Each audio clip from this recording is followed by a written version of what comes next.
Hi guys, I'll start with a quick question. Have you ever looked at someone's financial decision and you are like, what are they smoking? Like, mtu anaweza haya gari lakini ana pesa za kulipa rent. Unaona mzazi anaweka pesa zake zote chini ya mattress bila kujali vile inflation rate inaenda. Alafu pia kuna mtu atachukua pesa zake zote agamble nazo ama bet nazo zote. Hawa watu watatu tunaweza sema they are crazy, right?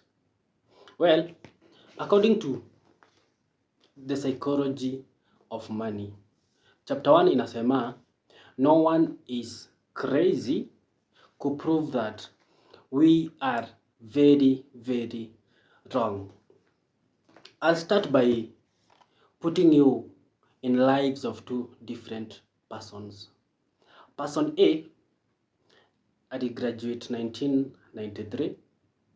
In the next 5 years, stock market ikarise very fast na ikakuwa very favorable kuinvest.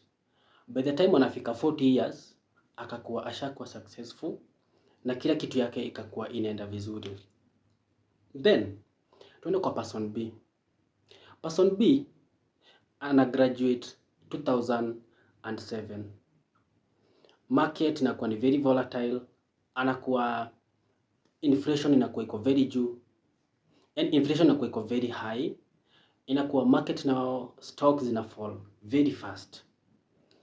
By the time anafika 40 years, anaona kuinvest ni very, very, very hard.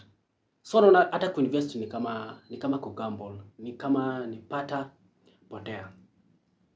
Hawa watu wawili wako the same age,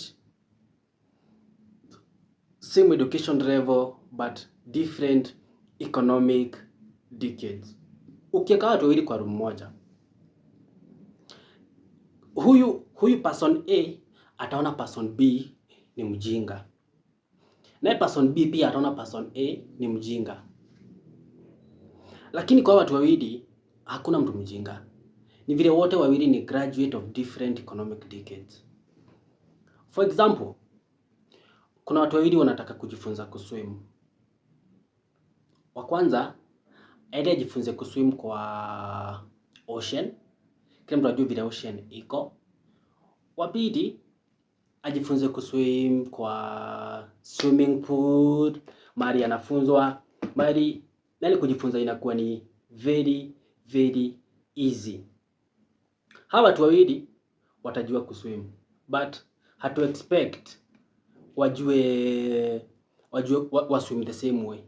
So, and that is what the whole chapter is all about.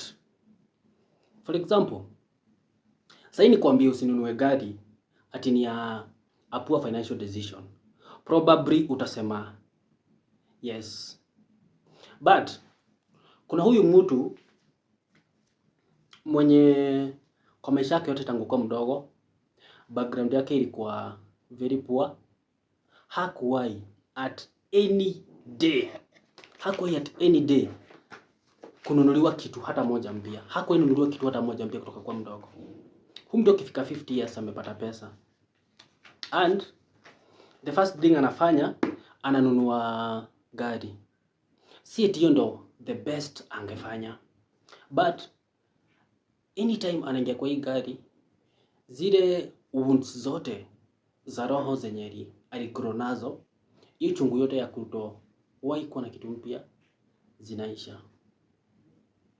Sasa tuulizane, is that being crazy or is that the best emotional decision in the world?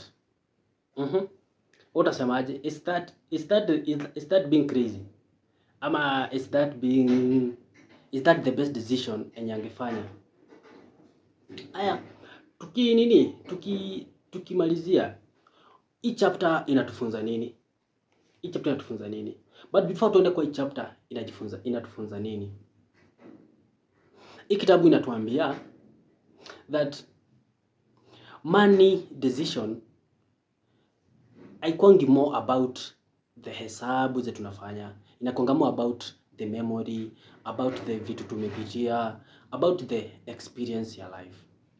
Alafu so kwa hii chapter nimetoka na 3 important lessons zenye ufai kumiss.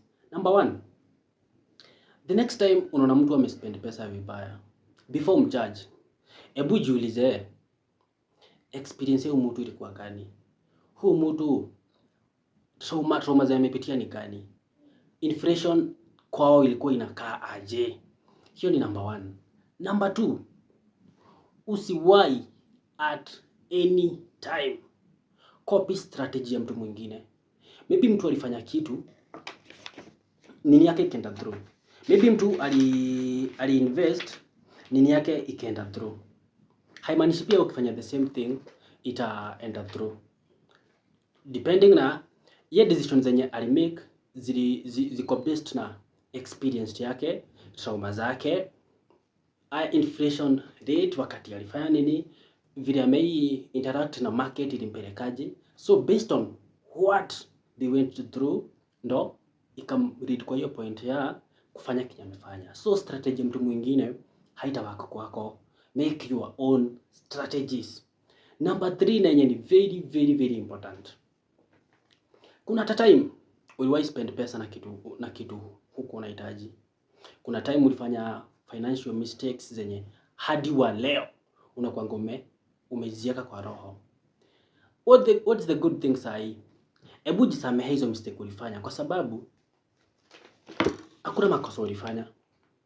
Decide based na kenye ulikuwa unapitia hiyo time.